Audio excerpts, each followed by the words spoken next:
What was happening there was Manchester City who were taken to the field for their 11th game of the season as they sought to actually reclaim some form of pride. And for that game, it also happens to be the 1000th game of the man Pep Guardiola. So Pep Guardiola has been coaching and he has been in charge of 1000 games. So far, he has been in charge of some 550 games for Manchester City. And he has also coached the Barca B team and also Barcelona A team, where he won laurels with Messi and the likes, and went on to coach Bayern Munich before making that triumphant entry into Manchester to hold up the flag high for Manchester City. Since then, he has been able to build a mini dynasty inside the city of Manchester. He's a revered coach. He is one who's feared by a lot. He's one who has actually led the way in bringing up various tactics so that the game of football gets improved each and every time. Now, what has been happening recently is it looked as if he has lost his mojo. Now, coming into this season, a lot was still not right for the team. He was without his biggest player of the team, that is Rodri, who at that time was still the best player in the world, holding the Ballon d'Or in his house because he was injured. He could not bring it to the pitch. Yeah, he's still injured actually. So he needed to find a replacement for Rodri. Could not get, you can't actually replace a human being. You can try to find someone to do what they do, but you can't replace a human being. And that was the dilemma of Pep Guardiola. Now he gets to meet his arch nemesis. Arch nemesis, yes. Liverpool have been causing a lot of trouble to Manchester City in recent times. However, let me break down how Pep Guardiola actually used his 1000th game to break the slot machine. Now, Slot normally has been starting his team in a very interesting way where he's got the man Gravenberg playing out an important role for him and helping out the team. How did the man Pep Guardiola sought to counter that? Very simple. So he noticed that there were some interesting rooms that Liverpool were leaving.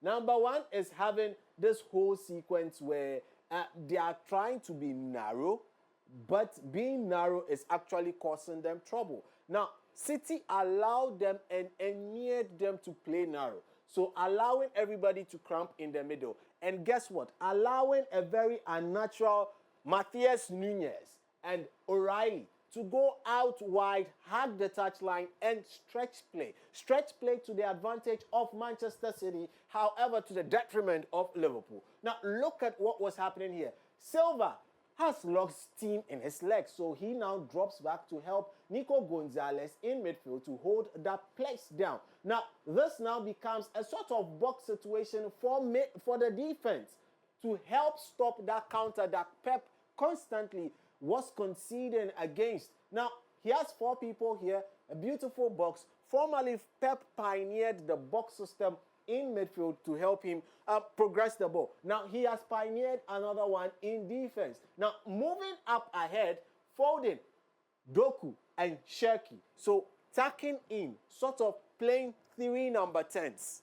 Yes, 3 number 10s across the line, making it difficult for the team Liverpool to know who to pick. So, Gravenberg will pick one, McAllister will pick one, Szoboszlai will definitely need to drop back to try as much as possible to pick one. That was the situation that was happening. O'Reilly and Nunes stretching the play, and I would come to Doku in a bit. Now, play continued, and constantly, they were not able to get close to City. Liverpool were not able to get close to City.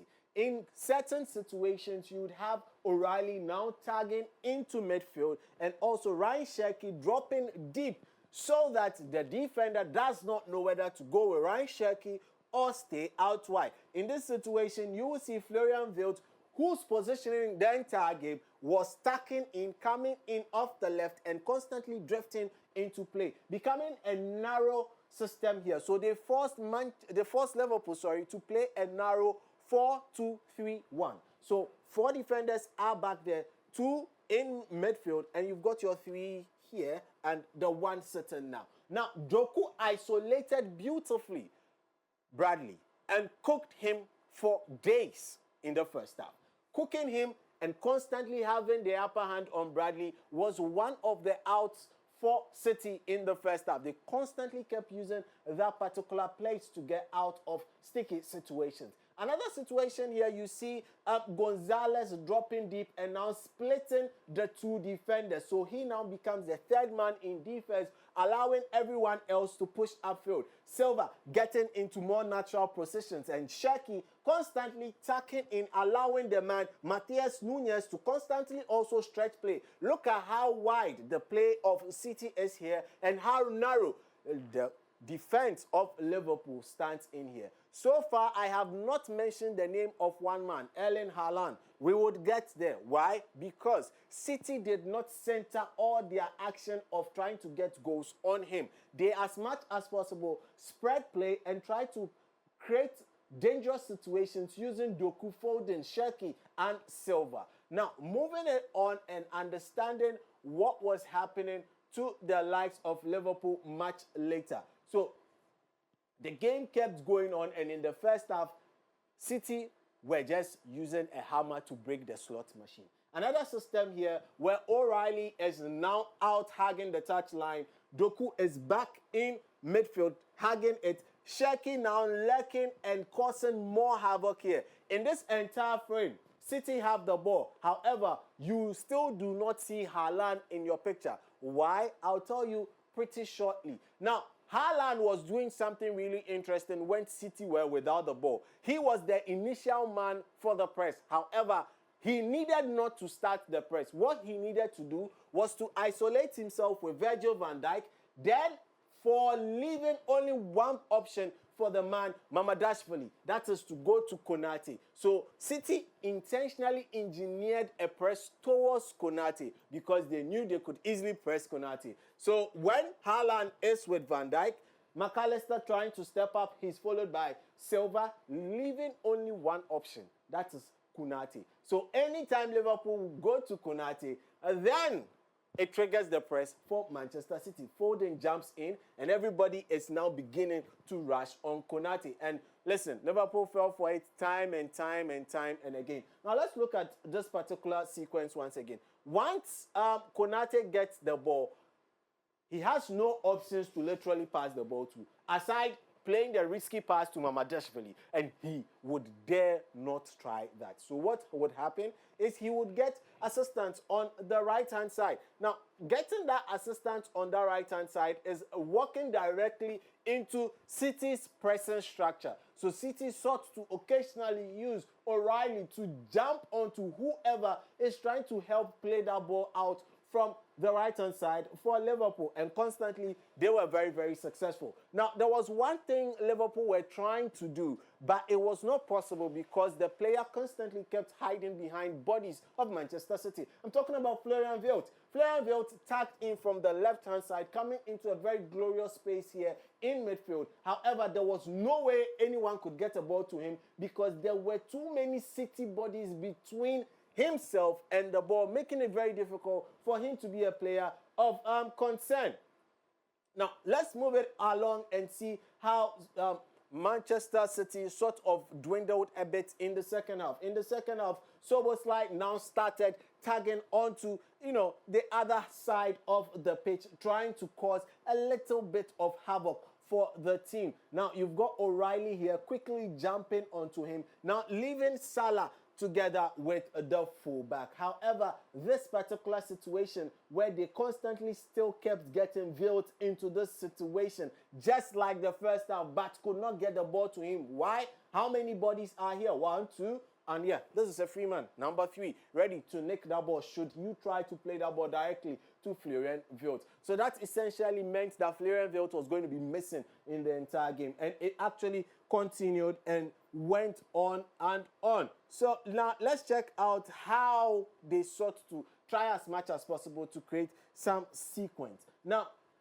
you get Szoboszlai trying to break out of this particular sequence here. Now, anytime he breaks out or manages to make that break to actually leave that sequence, what happens is the man, Doku, now starts a retreating press. He starts to press from behind, making it difficult for the man Szoboszlai to pick out Florian Wirtz. But anytime he tried this and was successful, it left Liverpool in a situation where they were 3-on-3 because now Florian Wirtz, Ekitike, and then Mohamed Salah versus the back line of the team, Manchester City. Now, this was not enough to break the man's ideologies. The man brought a super ideology on his 1000th game, creating a system I am trying to give a new name to. And for now, we would call it the back box. Why am I calling it the back box? Because 1, 2, 3, 4 are solely in the purpose of this shape, trying to protect the ball from getting to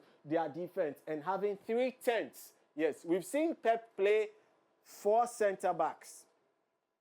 We've seen him play 1 defensive midfielder / central midfielder. Now, we are seeing him play 3 number 10s. 3 number 10s.